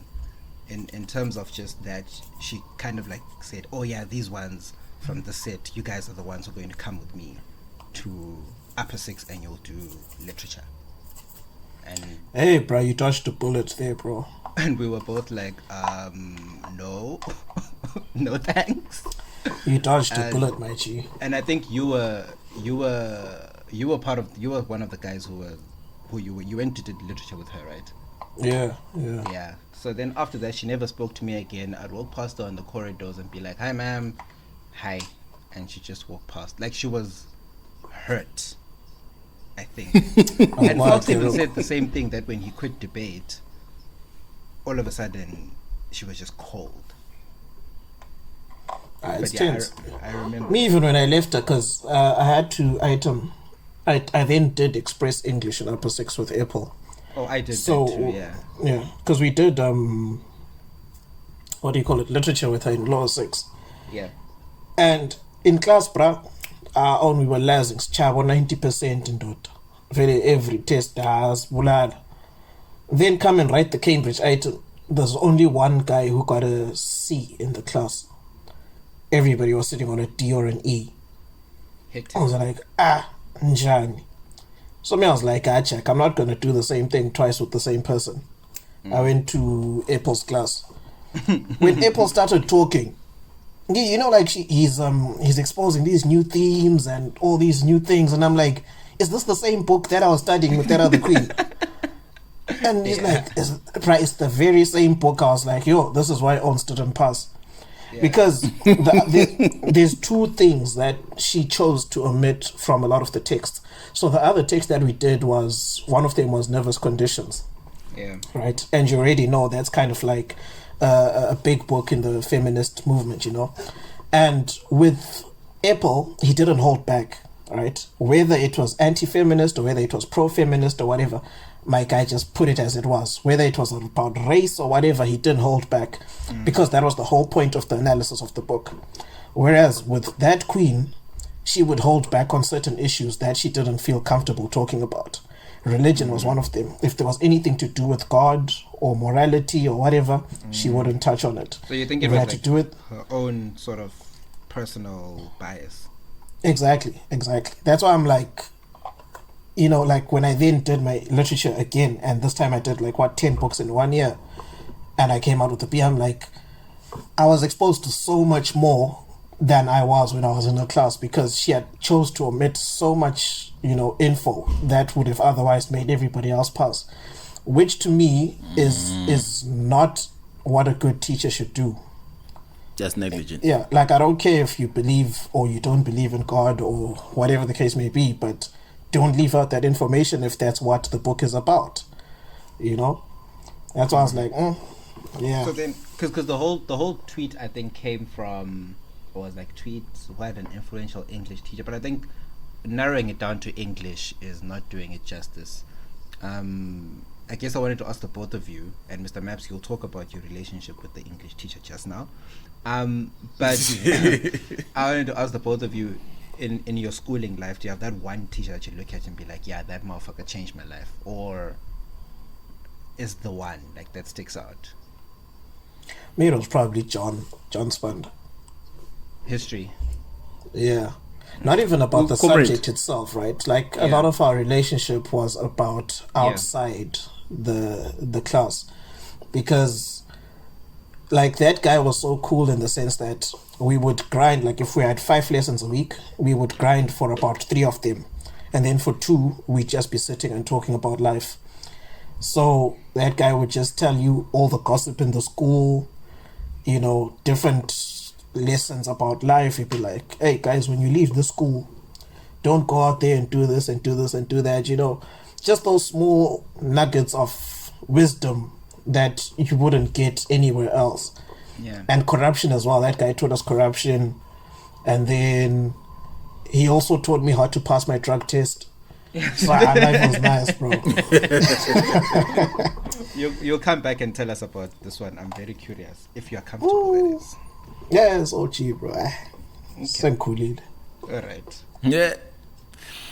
Manji, wait. Actually, this just popped into my mind now, because I'm thinking about like a lot of the way we learned with most teachers at CBC. Kind of didn't make sense to me, right? Like, did the two of you both do geography at some point with Chimbima? Yeah, I did geography with I did it with her in Form 4. Chimbima, when she used to teach us, like, she would dictate what is in the textbook. Yeah. And then we would literally verbatim, or she either dictate or she would write it all on the board, and then Tina, we all write it verbatim on in our books. Yeah. So like, what was that really teaching though? Like, obviously, I guess it is, because I retained a lot of the knowledge, you know, igneous rocks, land, yeah. Right? But like, I don't know. Does that make sense for you to say, right, there's the textbook, you're literally going to copy verbatim, and then that's teaching, you know? Whereas in uni, obviously it's been slightly different with how professors come in, they lecture. Then when you do the reading, either pre or after the teaching, yeah, but it's more presentation. But let's be honest, in high school, who was actually going home to read before a class or after a class? So you scheme, that's why. I'll only speak for the level that she taught me, which was, I think, Form 2 or Form 1. But it was necessary, because I don't think you have the maturity to grasp certain things in a different way. No, but we had reading homework, no? You did, but Page used to give us. they She'd be do like, go and reading reach homework. page 1 yeah, to but page that's what I'm 1 saying. of The science. easiest way for her to impart the information on you is just to dictate and churn it into your head until it sticks.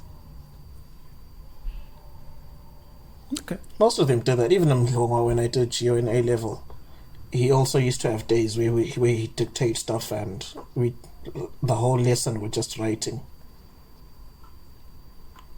I remember those days. My hand used to be so sore. Mr. Maps, which teacher for you stands out in all your years of schooling that you're like, yeah, this one was the one? This one's Mark Davies. bruh. So. Nah, Davies was a vibe, bro. She was cool. But I think, to be honest, no one really stood out for me. At least at CBC specifically, no one stood out. In terms of, because also I wasn't there that long. I'm trying to think. I think there was a teacher that I really vibed with, but I can't remember who. But yeah, no one at CBC really started. Like there was teachers who definitely made impressions. So like John Spander, absolutely one of my favorite teachers, 100%. because he was a real nigga. Even Lanky Spander, he's kind of fucked up, but like he was also a real nigga. Who was the accounting teacher? Mbala was cool. Yeah. Mbala was cool. I really enjoyed accounting with Mbala. He made it very practical, very straightforward. You know, I don't like accounting now, but when I did it with him, like I wanted to become a proper chartered accountant. So he was dope.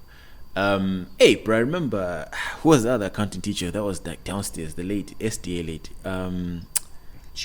Crap, what's her name? That other queen, Undeng Deng. Eh? Undeng Deng. Chiwara Mnyenyewa. Nyanyiwa.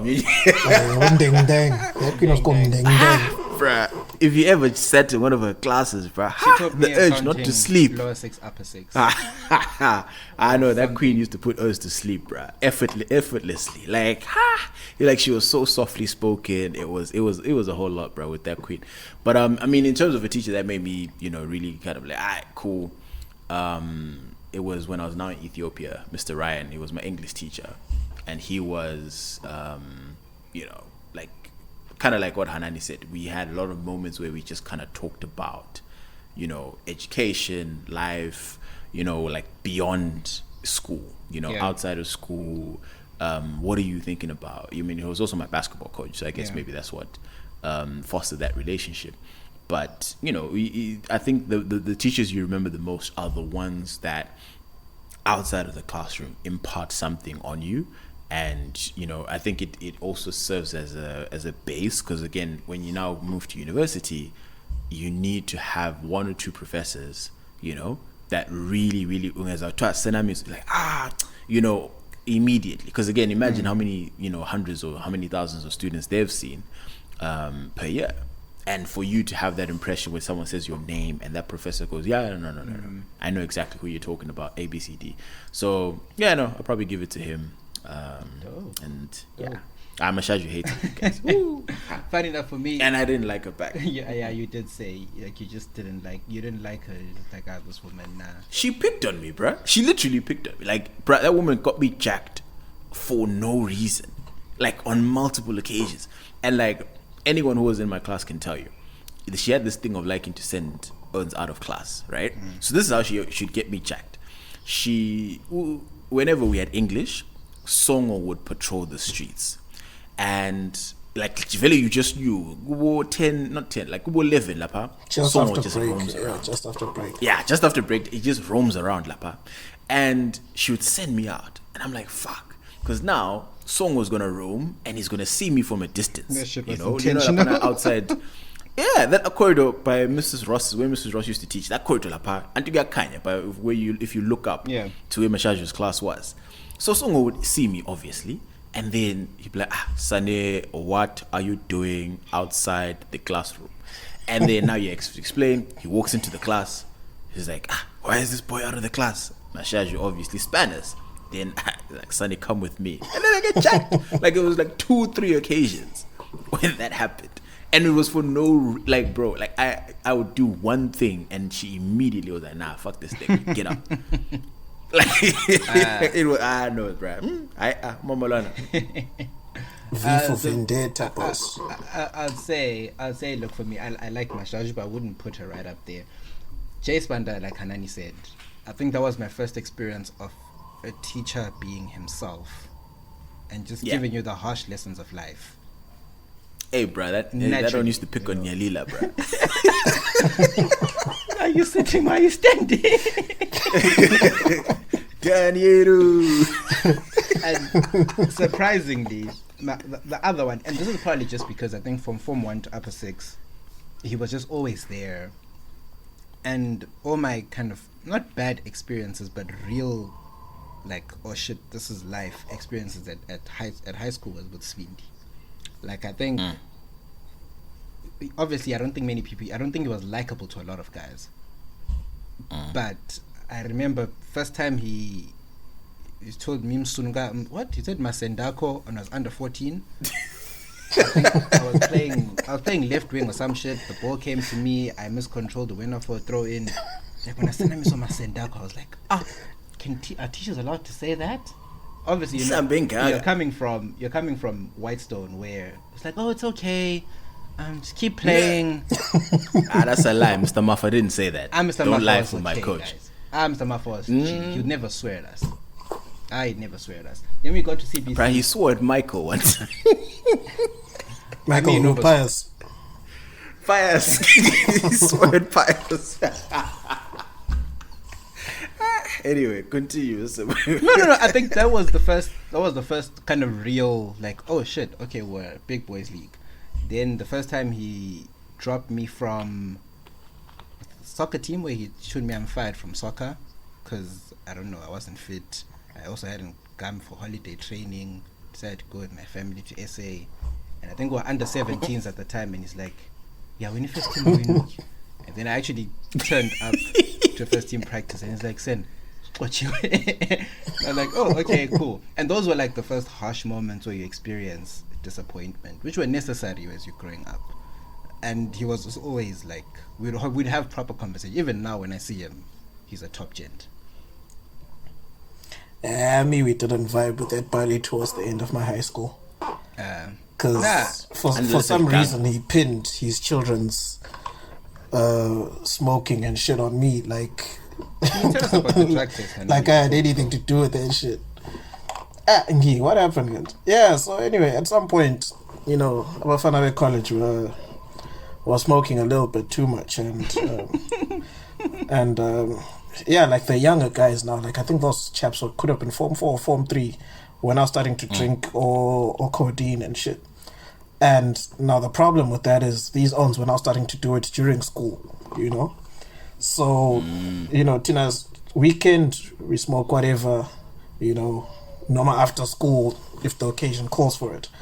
But now these ladies were actually gunning during school and going to class high or, leaning or whatever the case may be. So it actually got out of hand where, I guess if it's one or two owns, nobody really notices it.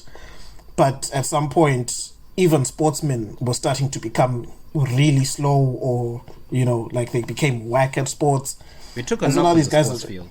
Yeah, like a lot of guys who were like A-star sportsmen, like really just fell off the wagon. And so now, Tomo was like, he wants to test everyone for drugs. I remember this was first term, and I was doing athletics at the time.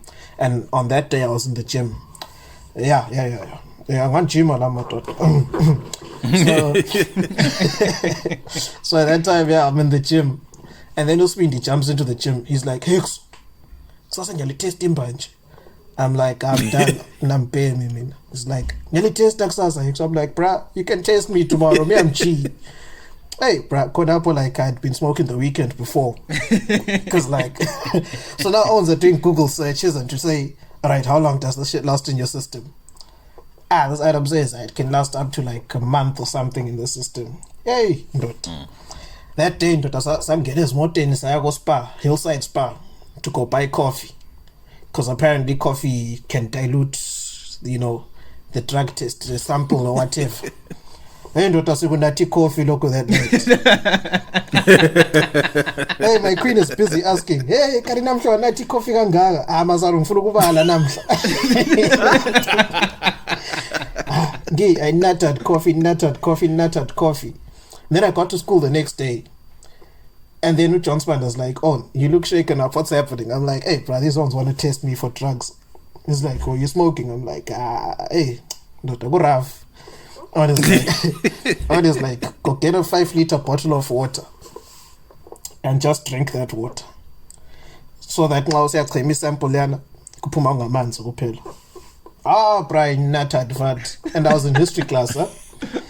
Like 20 minutes in, I asked to go to the toilet. He's like, Hamba. 10 minutes later, I need to go again. He's just like, my guy, if you need to go, just walk out and go. Bra, nata manza. Then eventually got tested, got negative, got right. But now this Bali was now lying to me, when I hex so I'm like, bro. Because I'm funding to anything. I mean, so channel that one was actually mad at me, eh? Really? He was mad at me. Like, have you ever actually had this conversation with the Bali? Nah. I haven't sat down with him after that. I need to get you all together in the spirit of healing. Red table talk vibes. Nah, fuck that Bali, bro. Fuck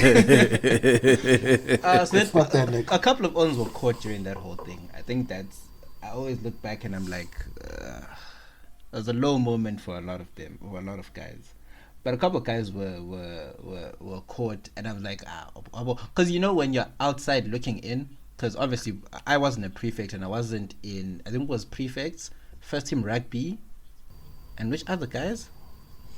Athletics. Then there was the crew, you know, those other chaps, you know. Oh, and guys who just suspect, yeah. And if they just suspected you, they just be like, come through.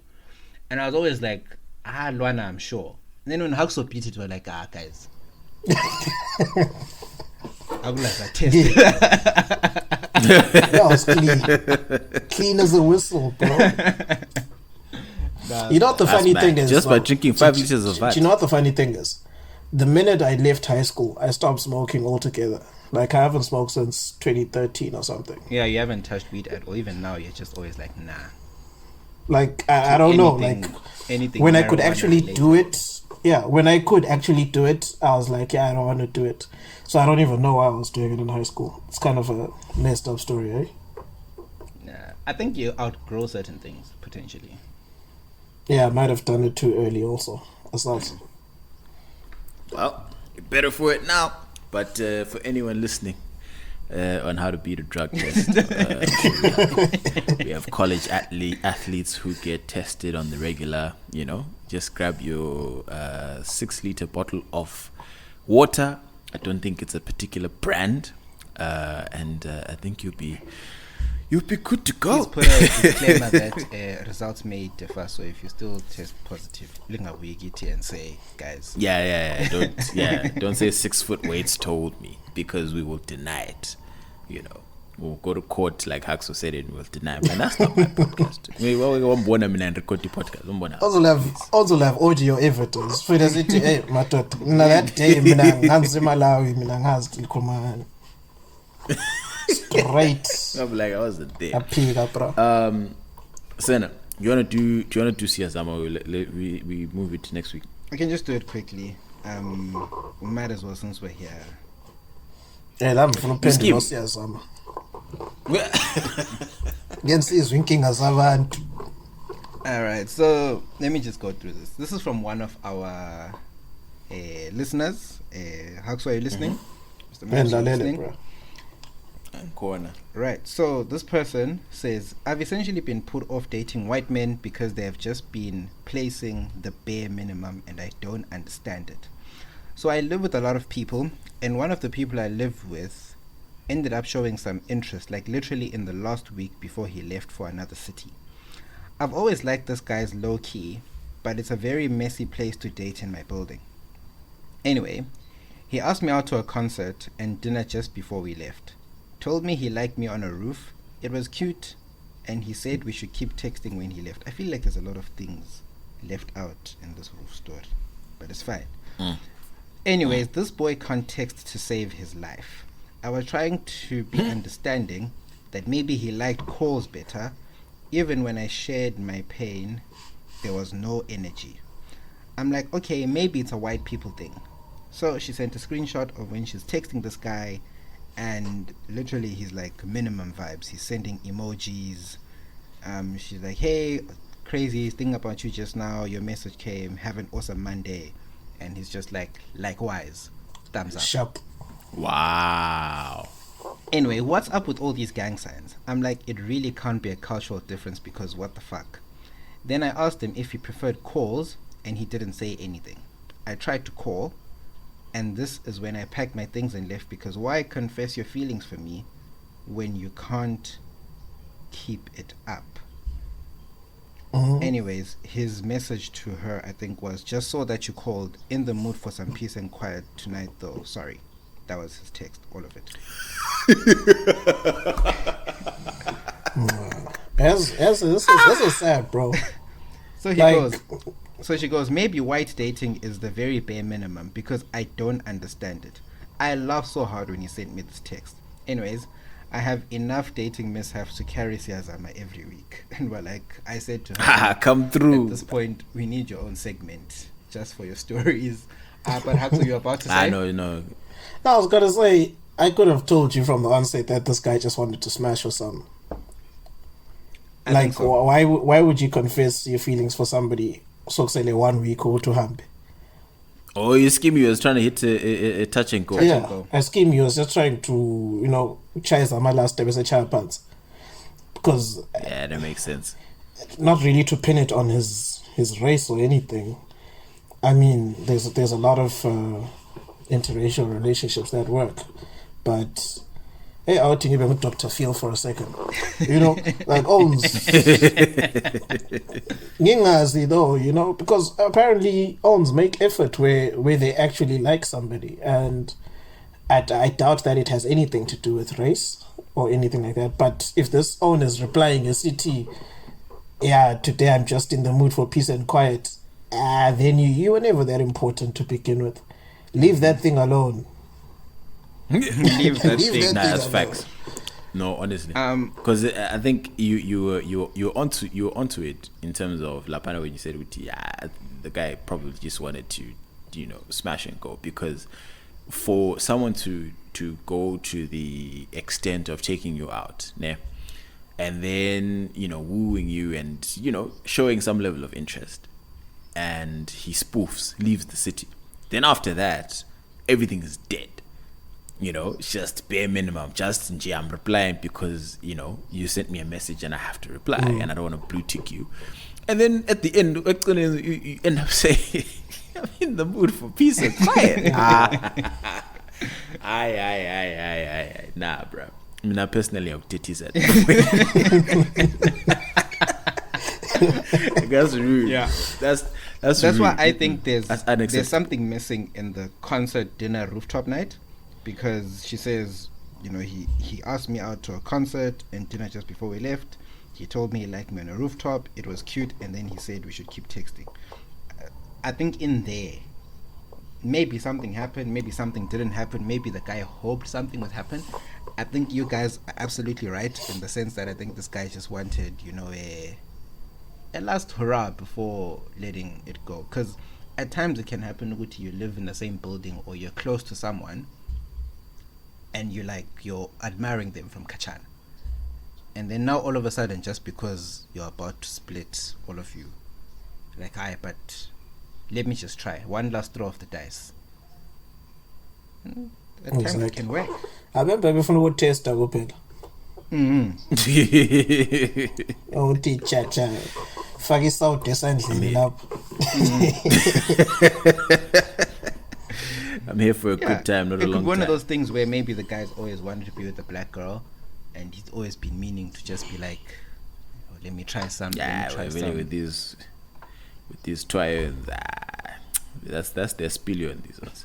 No. But anyways, I hope that answers the Kiao Siyazama. Do we have another one, Mr. Maps? Nah, I don't think so. Okay. You can check the DMs, but I don't think so. No, I think we're good. We are right. We are right. But no. Tell said user. Obviously, the listener. The listener is listening. Come through, bro. Come through. We have plenty of time for this year's Amas. I mean, one of these days we should kinda open a space for CSR. I'm terrible. That would be mad. Oh wait, quick question: would you guys be put off by a girl that drinks beer?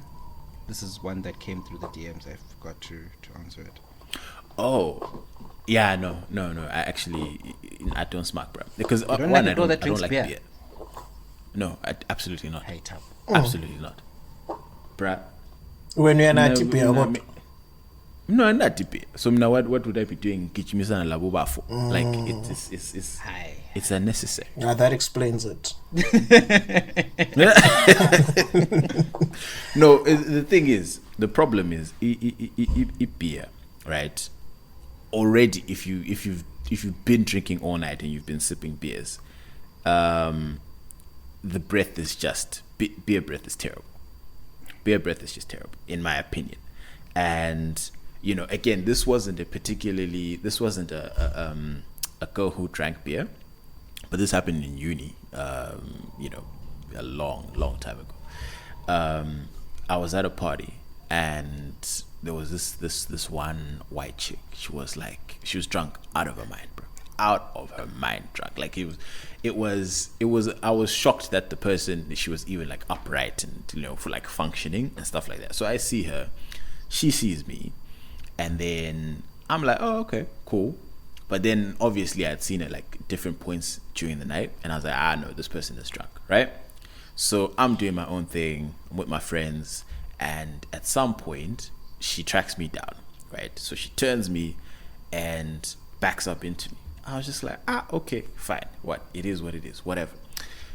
Bopping, and then the hand turns around and gives me a kiss. And bruh, me, when I tell you that it was just vodka that I was tasting the whole time, and I was like, nah, bruh, this is nasty. And I walked away.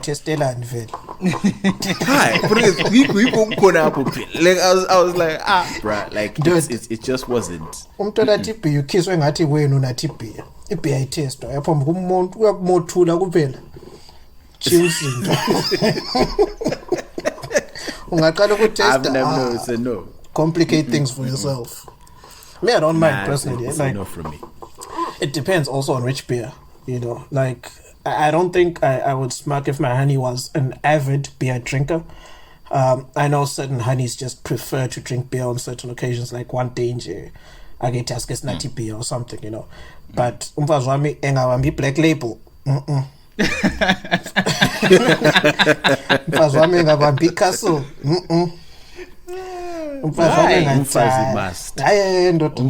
Umfazi must Wait, why? drink cocktails. Nah, bro, like blaga le castle check. Those two beers are just yeah. Like like that's it's too much. It's too much. It's too much. I don't even know how to put it into words. We can live with Coronas. Coronas are yeah, Corona. I try Heineken. I try Castle Light. Sweet, but blaga. I know Black Label already smells like it's a lot. And the thing is, obviously, as a gent, you're intimate with what some of these beers smell like, because the problem is that Lena's really dag you, right? Gents now want to get close, come talk to you, close to your face, bruh. Hey, and I'm like, ish, bruh, like, hi, like this, I could need, bruh. Social I distancing personally don't topic. mind shit. Why? Anglandaba, it's just like, Njengoba unganathi beer njengoba maphoso lawo. yeah, but Anglandaba, like I don't mind. Like it's just like, okay, it's what you prefer to drink. You haven't had an experience yet, Sina. I've never dated an avid beer drinker, like someone who drinks beer like all No, the it's time. not even about dating. It's just about like at some, if you were to lock lips with a beer drinker on an occasion, then yeah, you'd be like, Jack, it's not for me, bro. Because again, the same taste that you don't like from beer is now literally spewing out of this human being. Except Vinduk. So Also got me on Vinduk. Vinduk isn't too bad. I haven't took his. There's Zambezi. Isn't that a side? Oh no, Vindu. No, There's flying fish is a side, No, right? it's also flying fish is being it's confused. Being engela direction. It's confused. Until the flavor possibly ngani happy. You know, but She said happily. but tobacco particular flavor so qedakala ukuthi kuyino kwinto konkhona. Nah, bro. Flying fish is very very interesting. Is it also another SAI? Yes, think so so, yes, okay. Of course. But as that. Okay.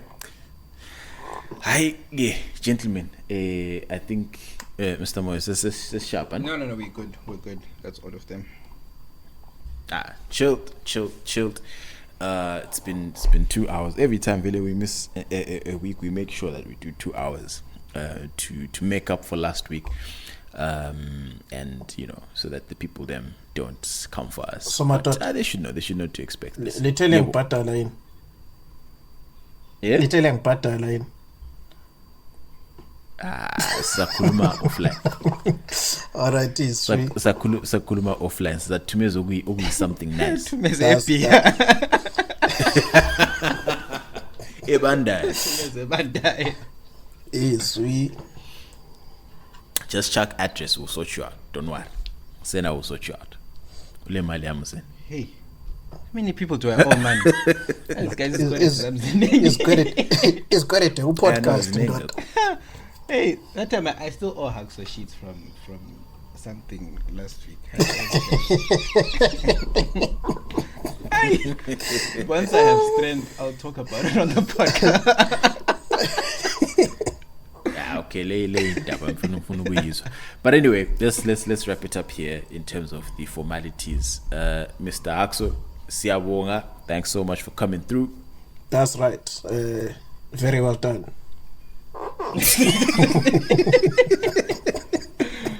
You're not serious. Anyway, guys, as you know, like the thing, retweet the thing, subscribe to the thing, and if you don't, we're inclined to believe that you are a hater. Mr. Moyo, Laters.